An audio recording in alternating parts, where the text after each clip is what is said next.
Fala pessoal, tudo bem?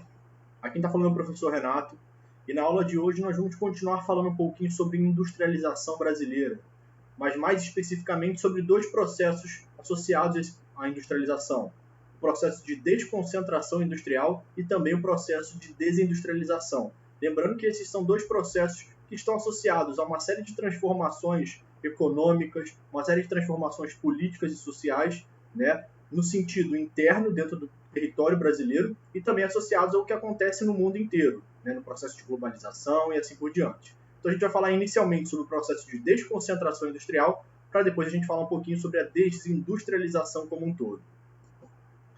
Então para a gente poder iniciar essa aula, a gente precisa levar em consideração todo o processo de industrialização brasileira que foi discutida, né, ao longo das últimas aulas.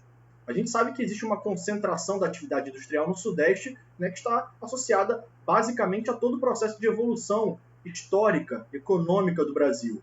Então, principalmente nesses grandes centros urbanos, São Paulo, Rio de Janeiro, né, a partir dos anos 70, iniciou-se um processo diferente, um processo de desconcentração espacial da industrialização, né, que basicamente significa que as indústrias começaram a sair dos grandes centros urbanos e indo para as regiões menores, para as cidades menores, cidades do interior, cidades próximas também de alguns recursos importantes, como acesso à matéria-prima, como também acesso a grandes estradas, né, ou então grandes estradas de ferro, né, para poder escoar a produção e também para fazer com que sua matéria-prima chegue, né. Também algumas regiões que necessitam de mão de obra especializada ou mão de obra em abundância. Então nós temos várias questões importantes que a gente já discutiu na aula anterior também sobre os aspectos associados à permanência, né, e à instalação de uma indústria. Além disso tudo, né, nós tivemos também uma série de incentivos governamentais, né, que mudou os padrões produtivos dessas empresas, que adotaram um modelo pós-fordista e fragmentaram suas linhas de produção. Isso está associado a um processo de transformação geral da industrialização no planeta, né, visto que aquele modelo fordista, né, começa a entrar em decadência devido a uma série de questões associadas, né, a saturação do próprio sistema, né, e a gente começa a ter um novo modelo, aquele modelo que a gente chamou de just-in-time, associado muito ao toyotismo, que é basicamente a fragmentação, ou seja, cada lugar vai fazer uma parte desse produto, e não necessariamente todas as partes precisam estar integradas numa mesma fábrica. Fábricas espalhadas pelo mundo inteiro ou por um país inteiro podem produzir pequenos fragmentos de um produto total. E esse produto total será montado em algum lugar, distribuído por todo o planeta ou por todo o país. Então, diversas fábricas começaram a abandonar os tradicionais centros em busca de novas regiões, com fatores produtivos mais atrativos. Lembrando que nós estamos falando de uma atividade capitalista. Portanto, para você aumentar os seus lucros, você precisa diminuir os seus custos. Afinal de contas, se você aumentar, né, o preço do seu produto, você pode acabar impactando diretamente no mercado consumidor. Você pode ter uma queda na demanda. Então, para você lucrar, né, sem afetar diretamente o bolso do consumidor, ou seja, a sua demanda, você precisa diminuir os seus custos. Então, essas regiões começaram, né, a receber uma série de indústrias que saíram principalmente de São Paulo e da região sudeste como um todo, mas também começaram a atrair diversas novas empresas que se vieram para o país nas últimas décadas. Nós também estamos falando de uma desconcentração no sentido interno, ou seja, indústrias de São Paulo, Rio de Janeiro e do Sudeste como um todo indo para os interiores, mas indústrias internacionais vindo também para esses interiores, né? Indústrias que saíram dos seus países de origem pelos mesmos problemas, né, que as indústrias saem do Sudeste, saem de São Paulo, né? Custos elevados, mão de obra cara demais, dificuldade de entrada e saída de matéria-prima e de produção, várias outras questões que dificultam a logística de produção, né, e ampliam o custo. Portanto, fica o lucro menor. Então, essas indústrias começam a buscar novas áreas. Então, esse crescimento das cidades, essa chegada das indústrias de pequeno porte, faz as cidades de pequeno e médio porte começarem a crescer. E isso é uma das consequências da desconcentração industrial. Começa a surgir um monte de cidades, principalmente entre as grandes vias do Rio de Janeiro e São Paulo, né, na famosa Via Dutra. Né, nós também temos uma série de pequenas cidades surgindo ao redor de cidades grandes, como, por exemplo, uma série de cidades como Betim, que surge próximo a Belo Horizonte, São Bernardo, São Caetano, né, cidades que surgem ao redor de São Paulo, Duque de Caxias, Belford Roxo, né, cidades que surgem ao redor do Rio de Janeiro. E essas cidades são os locais da onde ficam a grande parte das indústrias, né, regionais E isso se dá exatamente pela proximidade do mercado consumidor, mas também uma cidade menor, uma cidade com provavelmente uma mão de obra mais barata, entre outras questões importantes. Então essas cidades de São Paulo, Rio de Janeiro, deixaram de ser interessantes para as atividades industriais, né? Principalmente por causa do colapso das infraestruturas de transporte, né? Os trânsitos caóticos, a dificuldade de escoar a produção, de fazer chegar a matéria-prima, o alto custo dos imóveis, afinal de contas o IPTU, né, o Imposto sobre Território Urbano, fica cada vez mais caro e esse IPTU das grandes fábricas é caro demais, gera um impacto econômico, né, na produção da empresa. Né? A mão de obra também dessas grandes cidades geralmente é mais escolarizada, portanto é mais cara. Né? Então, os índices, né, de salários são mais altos, se os salários são mais altos, os custos são maiores. Então tem uma questão muito associada a esses processos que vai fazer com que gradativamente essas empresas vão saindo dessas grandes cidades. Então, a diminuição da produção industrial em São Paulo e Rio de Janeiro, né, faz com que cada vez mais atividades terciárias tomem lugar nessas regiões. Então, coisas ligadas a funções administrativas do Estado, né, as funções administrativas, escritórios administrativos dessas próprias empresas. Então, em muitos casos, por exemplo, as empresas, as fábricas, o chão da fábrica sai da cidade, mas o centro comercial, né, a área de logística, a área comercial, né, a área associada a marketing, um monte de outras questões que vão surgindo ao longo dessa evolução do capitalismo, né, continuam na cidade. Ou seja, a cidade deixa de ser aquele lugar onde estão trabalhando os grandes setores industriais para ser o polo, o centro do lugar dos trabalhos dos setores terciários, do comércio, né, e dos serviços. Então nós vemos também uma mudança no tipo de atividade associada à cidade. Lembra que quando a gente fala de cidade, a gente sempre fala que a indústria é um dos prepulsores do surgimento da cidade. Mas hoje em dia as grandes cidades já não têm tantas indústrias assim. Afinal de contas, houve esse processo de desconcentração industrial em todas as grandes cidades do planeta. Então a gente pode perceber, a partir desses próximos 2 mapas que a gente vai ver, né, o processo de desconcentração industrial, né, e também de crescimento industrial do Brasil. A gente pode ver uma série de questões. Então a gente pode ver aí estabelecimentos fundados antes de 1969, como existe uma certa centralidade, principalmente em São Paulo e Rio de Janeiro. Ou seja, nos estabelecimentos que foram criados antes de 1969, existem uma grande maioria fundados somente na região sudeste. E aí nós temos aí algumas questões no nordeste, né, principalmente nas regiões litorâneas, e também no sul.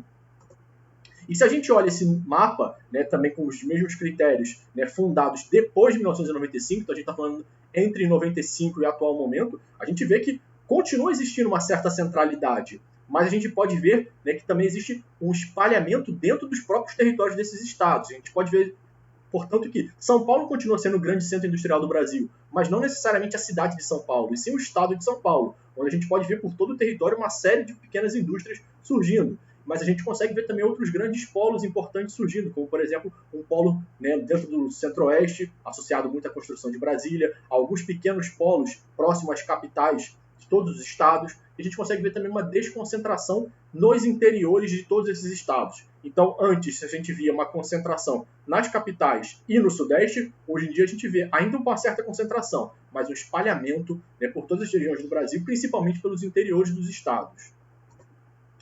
E aí a gente vai falar um pouquinho das regiões, tirando a região sudeste, que a gente já falou que é o processo de industrialização histórico. A gente já abordou a industrialização do sudeste ao longo das últimas aulas, quando a gente falou da industrialização brasileira como um todo, que é basicamente a industrialização do sudeste. E aí a gente vai falar basicamente da industrialização da região sul a partir de agora e da industrialização da região centro-oeste, nordeste e norte. Então, para a gente iniciar, a gente precisa entender que a região sul foi uma das mais beneficiadas pelo processo de desconcentração industrial associado ali à desconcentração de São Paulo e Rio de Janeiro. Por quê? Porque ela começou a receber uma série de empresas que aumentaram e diversificaram sua produção, né, e se tornou a segunda região, somente atrás do Sudeste. A gente pôde ver isso no mapa anterior. Mas a gente precisa entender que a origem da industrialização da região sul está associada a um processo anterior a isso. Né? Está associado a algumas heranças coloniais associadas ao processo de ocupação e colonização da região, que também tem algumas diferenças em relação ao processo de ocupação e colonização do Brasil como um todo. A gente sabe que o processo de colonização e ocupação da região sul esteve muito associado à imigração europeia, né, que acabou formando núcleos coloniais baseados em pequenas e médias propriedades, a partir daquele sistema que a gente chamou de colonato. Né, com as relações de trabalho livres, ou seja, os trabalhadores podendo trabalhar nas suas próprias terras, favoreceu gradativamente, principalmente nas pequenas cidades, um acúmulo de capitais na mão desses trabalhadores livres. né? E aí esses trabalhadores livres começaram a criar, né, uma vendinha, um mercadinho, uma farmácia, e isso foi gerando, né, uma economia interna, uma economia pequena, né, uma pequena economia nessas pequenas cidades, vilarejos, né, e fomentando o surgimento de um mercado consumidor, que gradativamente foi crescendo e criando condições para o desenvolvimento industrial da cidade. Obviamente, um desenvolvimento industrial no sentido voltado único e exclusivamente para esse mercado interno, né? Ou seja, uma indústria que surge para fornecer material para a cidade, não para o Brasil inteiro, como, por exemplo, no caso do Sudeste. Então, essa industrialização do Sul está vinculada aos colonos com menor disponibilidade de capitais, mas ocorreu muito associado à agroindústria, principalmente a materiais associados ao tipo de economia que era feito naquela região, uma economia voltada a questões da agroindústria, ou seja, da agricultura e da pecuária.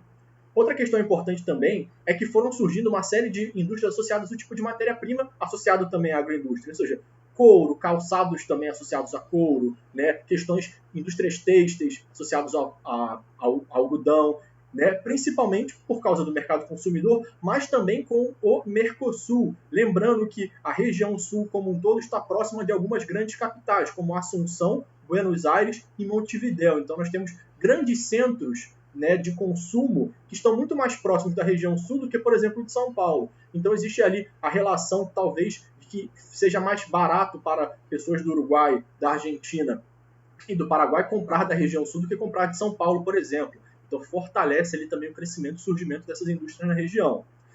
Atualmente, né, esse parque industrial da região sul está muito mais diversificado. Obviamente, a gente pode ver isso através desse mapa aí que mostra os tipos de indústrias de transformação que existem ali, né? Mas a gente vê cada vez mais uma série de indústrias voltadas principalmente à questão agrícola, né? Máquinas agrícolas, tecnologia de informação, cadeias do agronegócio muito voltadas a essa questão logística, indústrias de caminhões associadas também a esse processo. Ou seja, a gente tem uma industrialização que surge de uma maneira, de certa forma, espontânea, diferentemente do que a gente vai ver nas próximas regiões, mas que também está muito associada a um nicho de mercado, né, que está associado ao processo de colonização e ocupação, que é o processo, né, de agricultura e pecuária, que sempre foi o grande carro-chefe da região sul. Então a gente pode ver aqui a partir desse mapa também uma outra ideia, né, do tipo de concentração industrial, mas já baseada nos tipos de produtos, né? A gente ainda vê uma série uma concentração muito grande ali na região sudeste, mas a gente já consegue ver uma diversificação, né, nos tipos de indústria, né, em cada uma das regiões. Podemos dizer que existem indústrias tanto de bens de consumo, bens intermediários e bens de produção em quase todas as regiões do Brasil, coisa que não era possível ser vista, né, naqueles mapas que a gente viu anteriormente. E aí a questão das novas regiões, principalmente a região norte, centro-oeste e nordeste. A gente tem que entender que, diferente da região sul, diferente da região sudeste, né, o processo de industrialização dessas regiões se deu de maneira diferente. Se deu basicamente a partir de investimentos diretos do Estado em infraestruturas de energia, transporte, comunicação e universidades federais, ou seja, de educação, que qualificaram a mão de obra e deram subsídio importante para a chegada dessas indústrias no local. Portanto, o processo de desconcentração industrial que faz com que as indústrias saiam de São Paulo e vão para o norte, centro-oeste e nordeste, também tem uma ação importante do Estado, que cria as condições necessárias nessas regiões, né, para que as indústrias cheguem. Então, desde os anos 60 foram criadas uma série de superintendências, né, que são basicamente órgãos de supervisão, né, que estabelecem e criam mecanismos, medidas necessárias para desenvolver, né, as regiões, desenvolver economicamente, tentando fazer com que elas cresçam economicamente e se integrem, e também se dê uma certa descentralizada na questão da economia, principalmente em relação ao Sudeste. Então foram criadas ali, por exemplo, a Sudam e a Sudene, que são superintendências de desenvolvimento econômico, né, da Amazônia e do Nordeste. Né? Basicamente, o que essas superintendências fizeram? Além dos investimentos em infraestrutura e mão de obra, elas também promoviam incentivos fiscais às empresas, né? Ou seja, isentando impostos, alguns tipos de impostos, e fornecendo taxas mais atrativas para empréstimos bancários. Ou seja, a Sudam e a Sudene emprestam dinheiro para você instalar uma empresa nessa região. Ou seja, você vai ter algum benefício se você levar os empregos para aquela região.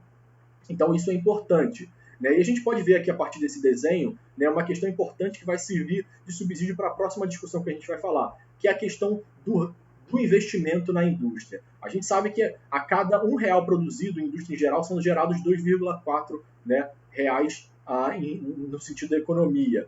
Ou seja, a cada R$ 1 produzido na indústria de transformação são gerados R$ 2,63 na economia brasileira. Ou seja, o processo de industrialização tem um processo de evolução econômica muito importante. Ou seja, a industrialização é extremamente importante para a economia. Não é à toa que todos os dias, quando a gente assiste os telejornais, né, sempre se fala sobre o crescimento ou não crescimento da produção industrial. Ele é um patamar, né, básico para entender o desenvolvimento ou não desenvolvimento de um país. E aí a gente chega nas questões também depois de desindustrialização. Além disso, antes da gente entrar nessa questão, a gente precisa entender também, a partir, né, desse processo, como é que cada um dos estados, né, estados e regiões, a gente pode ver no geral, né, alguns estados como Rio de Janeiro e São Paulo, e ali por regiões, o processo de desconcentração industrial, né, a partir da questão da indústria. A gente pode ver entre os anos de 68 e os anos de 2009, né, um gradativo diminuição em relação à participação econômica do Rio de Janeiro, de São Paulo e do Sudeste como um todo, em detrimento de um crescimento, né, da região sul, que sai de 11% para 19%, da região norte, que sai de 1% para quase 6%, do Nordeste, que sai de 6% para 10%, e do Centro-Oeste, que sai de quase zero, né, para 4,5% aproximadamente. Então a gente pode ver que existe um processo, mas a gente ainda pode ver que existe uma concentração muito grande, como a gente viu nos mapas, e a gente pode ver nesses números também, né, principalmente em relação ao estado de São Paulo, que representa quase 40% da economia associada ao valor de transformação industrial do Brasil, e também em relação ao Sudeste como um todo, que juntos ali só São Paulo e Rio de Janeiro representam 50% desse valor no Brasil inteiro.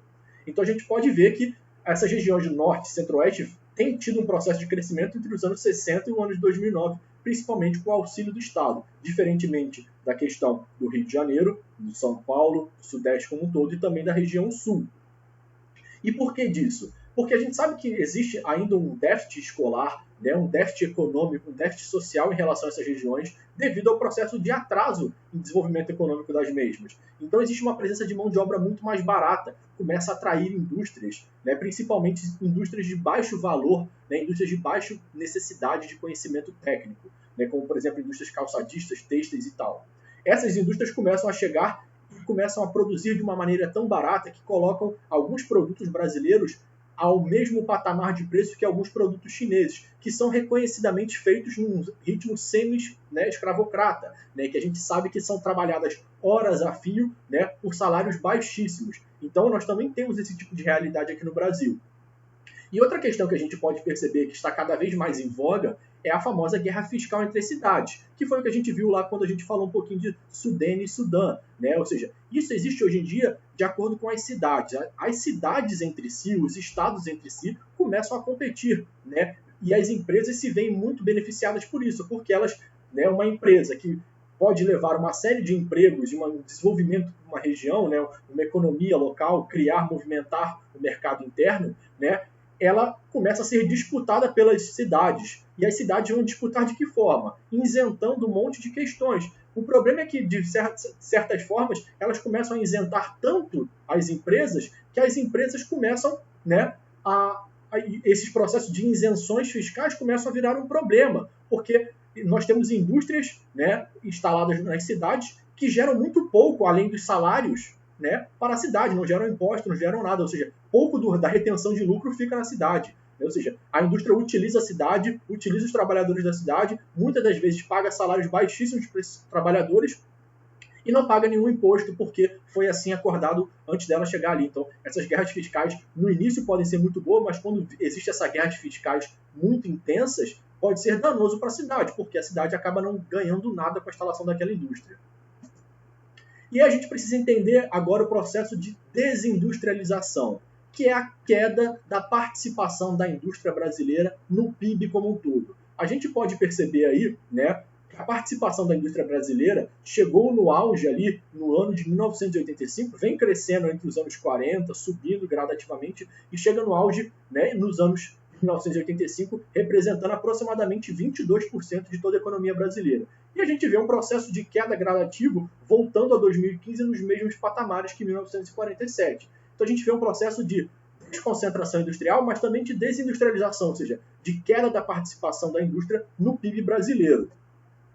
E isso também se dá ao mesmo tempo, né, que o processo de crescimento da evolução do agronegócio. se a gente olhar ali, né, eu peguei esse gráfico dos anos 80 até os anos de 2011, 2012, mas se a gente olhar num espaço maior de tempo, a gente pode perceber que existe também, né, um crescimento, né, da participação e da atividade do agronegócio. E esse crescimento da participação da atividade do agronegócio, tanto em área plantada quanto em produção, também se reverte, obviamente, na participação da economia.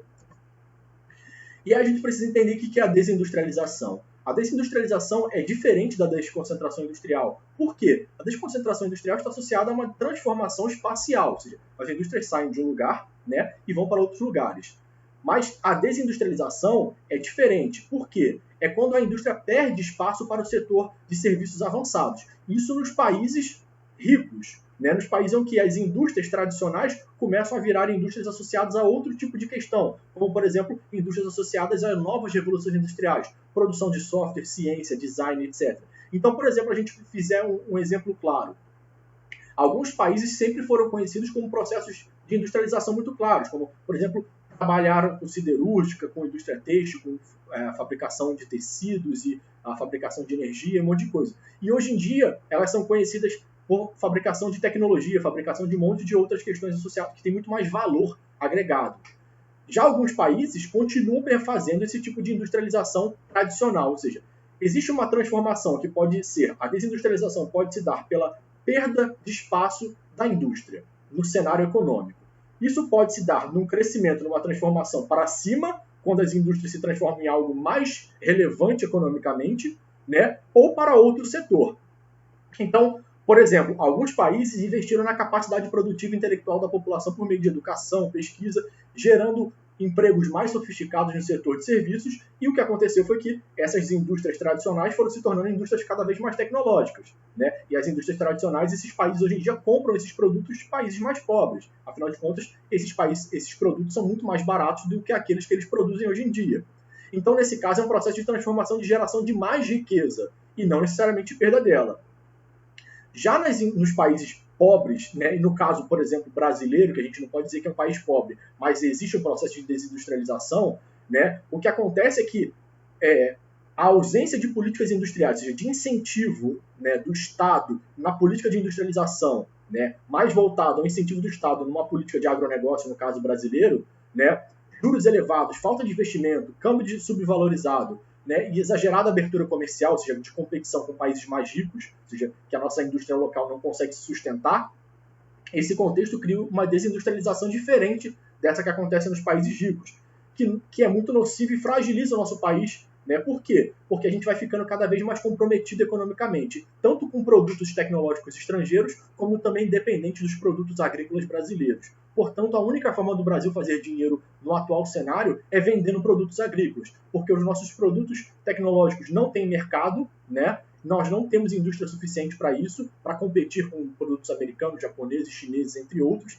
Né? Enquanto isso, para a gente poder se inserir no mercado, nós temos que continuar fazendo, né, aquilo que o nosso Estado, o nosso governo investiu ao longo de muito tempo, que foi no agronegócio. Mas lembrando que o agronegócio, né, é aquele tipo de produção que é diferente da industrialização, né, e ela é de baixo valor agregado. Ou seja, para se ganhar dinheiro, precisa se fazer muito, aumentar a área plantada, e aí gera uma série de problemas que a gente já discutiu anteriormente.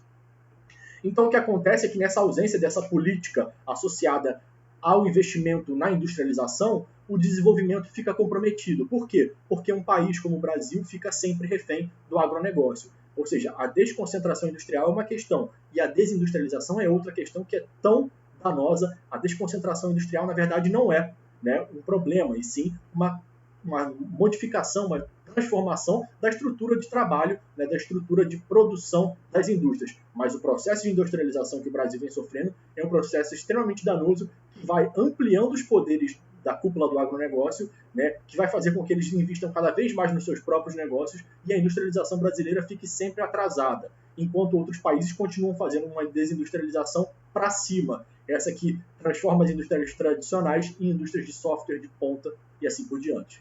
Bom, pessoal, espero que vocês tenham entendido os dois processos de forma diferente, né? O processo de desconcentração industrial e o processo de desindustrialização. Um abraço e até mais.